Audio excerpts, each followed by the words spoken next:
Do you want to go from punching trees to defeating bosses in Ark Survival Ascended? Here's your quick roadmap to dominate the island. The first thing you want to do is when you spawn in Ark is to start grabbing rocks, grabbing bushes, and absolutely everything that you see. If you see any dodos, you're going to want to kill them. You want to craft your hatchet, your campfire, and your spear first. Following that, you want to get down your first foundation. That foundation is going to be necessary later on, so I put it down right away. Right away we found ourselves a Leicesterosaur. A Leicesterosaur is a small, useless dinosaur in the end game. You can pet it to give all of the other dinosaurs in the area an experience boost. But at this point in the game, for me, it's going to be a mobile storage box. Very easy to tame. Just throw some Mijo berries or any berry really in your last item bar, and you can tame it by feeding it with triangle. This one happened to have a baby. I'm on single player, so it raises incredibly fast, and the baby is another free dinosaur that basically comes along with the mama. You could also kill the mother and just tame the baby after the mom's gone.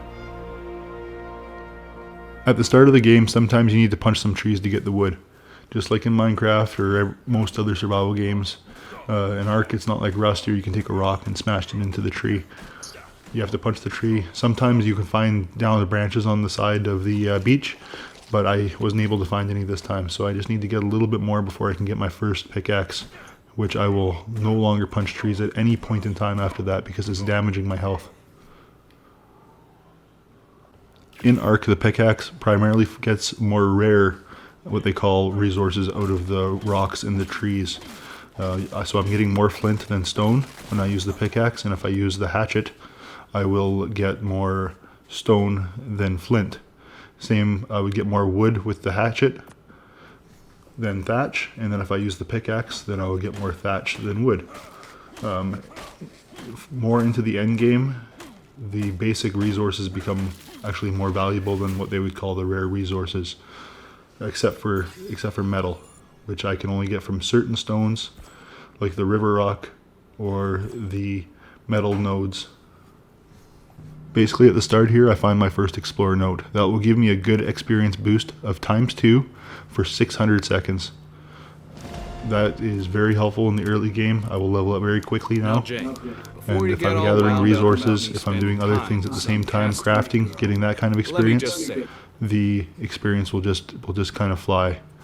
So it's best if you can time it like in a way where you're going to maximize the output of that experience note.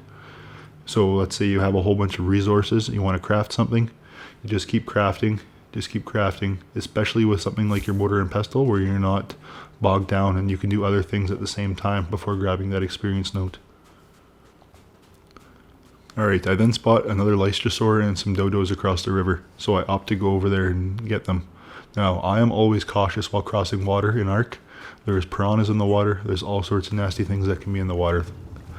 That's not a piranha, so I didn't really need to panic about that. But for dodos are knockout tames. So what you want to do is you want to, in the early game, you can punch them, or you can get a club and knock them out in that way. So I'm going to punch this dodo to try to knock him out, and I killed him. He was very low level, and I did more damage than his total health. So I then harvest it with my hatchet to get mostly hide. He had a baby, so I get a free dodo baby. And then there's some more dodos down the way here that I tame as well. So the correct way to tame a dodo is to punch it, knock it out, and then fill its inventory up with berries. You'll be able to gain access to it after it's unconscious. Most dinosaurs in Ark are knockout tames. I would probably say 85% or so are knockout tames. From dodos to parasaurs to even giganotosauruses. Those are all knockout tames. Some are passive like the Leicesterosaur we saw here, and some have other taming methods. But that's not this kind of video. So this is to get you guys going, to get you guys into the game a little bit. So we're just going to fill the dodo up with berries, and then we can just walk away from him. Or sometimes we might need to defend him from nearby dinosaurs. After getting a few levels, we're going to grab our smithy. We're going to go down our list here. Important things to get would be things like narcotics, cementing paste, mortar and pestle, the raft, feeding trough, and then most importantly the refining forge, and then the smithy, and then the metal pick and hatchet. The metal pick and the hatchet are going to be your primary tools for the early part of the game, where you get your metal and your other main resources. Up until that point, nothing is really that important. So you want to be grabbing all that stuff because you're going to need that metal to craft your pick and your crossbow and other items like that that really get you going. I found some river rocks nearby. They're a round rock found up rivers in the game, both on shore and in the water. They have a chance to drop metal. They're your first source of early game metal until you can reach better areas up mountains and things like that. Alright, for the rest of the video, I'm going to go into creative mode to make it quicker. So open creative mode, you want to go into your settings and open console access, and then from there you hit your touchpad. GCM is the command for creative mode. I'll also commonly use r.volumetric fog and r.volumetric cloud to turn off the clouds and the fog in the area so I can see better. Creative mode will let me fly around, craft whatever I need to craft and everything along those lines. It's just going to make the video process a little bit easier. Obviously when you're playing in single player you can do creative mode, but you can't online. Alright, after you level up far enough and get a raft, the world is your oyster in Ark. Well, not quite, but it starts getting there. After you get a flyer, your world really becomes your oyster. But, alright, so let's say we spawned in here, at this location. Right here. So, from there, the closest place to get metal is up on this mountain here. So you cross the river, you want to go across a narrow strait there to avoid the whales that will knock down your boat. Because inside the water there's still some nasties. As you see, there's some sharks here. Apparently I didn't remove my fog before. Alright, so yeah, there's some sharks here. They will mess you up if you try to swim across there. There is no chance you're getting across there when you're a low level.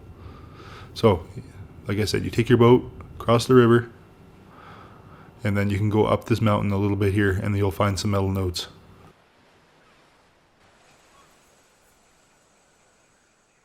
Alright, and that is what a metal node looks like in Ark Survival Ascended. It's kind of shiny, a little bit of like almost silver to it. Sometimes they look a little bit gold depending on the map. And up north there can be snow on top of them, making them much more difficult to figure out which ones are metal nodes and which ones are not. As you can see, the stone pickaxe performs way worse than the metal one. I just rack up the metal really fast with the metal pickaxe. There's also going to be some nasties up on these hills.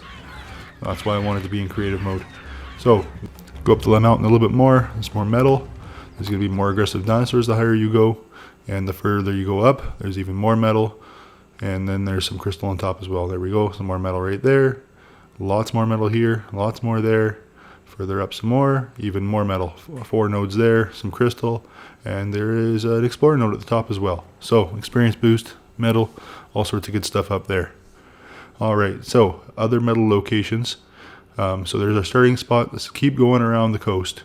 Keep going, keep going. Alright, so we can build. We can also spawn in this area here. That's another option for when you spawn in. I enjoy building on that spot to the right there. Going down that way is towards the first artifact cave, and there is even more metal up here on this side of the same mountain. It is easier to get to. If you have a raft, you can get right up into there and then have a quick run, grab a couple metal nodes. But if you go too far, you head into the swamp where it is not a good time. Alright, further down the coast, we have more early game spawning locations. You can spawn anywhere around this cove and into this inlet a little bit. So I really enjoy spawning to this location. If you follow me on YouTube, you know that my Let's Play Ark Official, I started in this location and I built a small starter hut in this area. Now there's also more metal. There's going to be beavers spawn right here. You have lots of those metal rocks that we talked about earlier that are in this area as well. Beavers will provide you cementing paste and some pearls. Alright, so for metal, you go up this mountain here, and then on the top of the mountain you'll see some more metal nodes. It's not as good as the other side, but it's actually kind of safer to get to. The only thing you'll really run into on this wood is like a raptor, and you can deal with those guys with bolas. Even a strong parasaur can handle some raptors. So this metal is safer to get to, in my opinion, but there's a lot less of it, and there's also no crystal. So this is a decent starting metal spot, but it's still not the best, which we'll talk about here shortly. Further down the coast in the bottom right corner of the map is Herbivore Island, which many people would argue is the best starter base location in the game. Herbivore Island is what it is. It's got absolutely no predators on it. Everything's a herbivore. Nothing's going to attack you unless you attack it first. You can get triceratopses, pteranodons, which are not technically herbivores, parasaurs, ankylosaurs, and brontosauruses. That is all that spawns here, and the occasional trilobite, which also will not attack you. So you have metal nodes on top, you've got a couple explorer nodes, and there's an ankylosaur for an example. Oh, I forgot there was also pheomias on this island, but again, they won't attack you and they're excellent for meat. This is arguably the best starting area in the game. You have everything that you need to get yourself going, minus cementing paste, which you can get a little bit of chitin from the trilobites, but not enough to really get rolling. So if you want to get started on the island, Herbivore Island is somewhere you will need to visit. This guy right here is a baryonyx, found in the swamps throughout the map. He is your perfect tame mount for the rest of the game. He's very versatile. You can take him into the ocean if you want to. A high-level baryonyx can carry you through most of the game. Except for the boss fights. You will need something stronger for the boss fights. But a baryonyx you'll be able to do all of the caves with the exception of maybe the underwater caves, because those things are very difficult. But mostly, that guy will carry you through the game.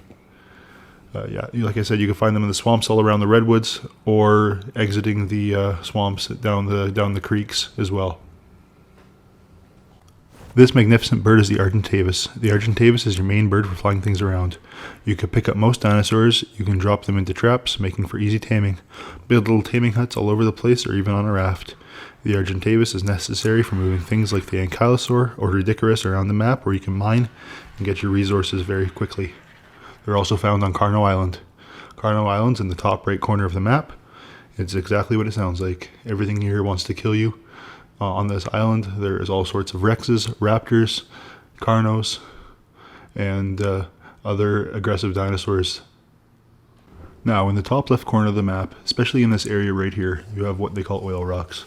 Oil rocks you can mine with a pickaxe. They kind of look a little bit shaly, and they will give you oil and stone.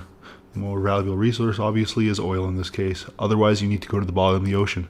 Same with these silica pearls. Found mainly in the bottom of the ocean. You can grab them by hand right here and get you just a little bit to get yourself going with your electronics. A couple more scattered along the coast in this direction. Another very important point of interest is the volcano. The volcano is a hot spot for metal on the outside and on the inside, as well as obsidian and crystal. This might be one of the best mining locations on the map, maybe even in the entirety of Ark.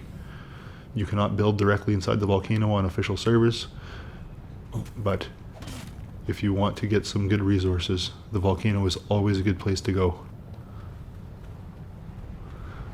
Another point of interest in the volcano is the tech cave.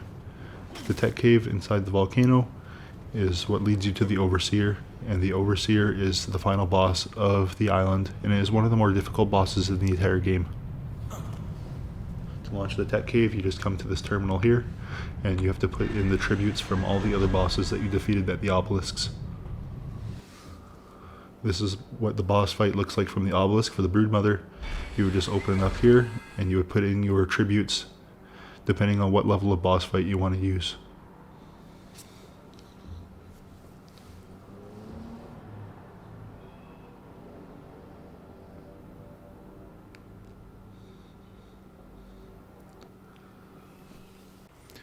Now, I can talk forever on engrams, but start with stone tools, campfire, and the basics. Progress into metal tools, smithy, forge, which leads you into your crossbow, trank arrows, and stone structures. Get your fabricator, fridge, and cryo fridge and pods after that. Then industrial forge, chem bench. Skip decorations like signs, furniture, until you have points to waste. If this guide helped you streamline your game, hit that like button, subscribe for more art guides, leave a comment on what you'd like to see. I'll see you in the next one. Stay alive, tame smart, and dominate the Ark, survivors.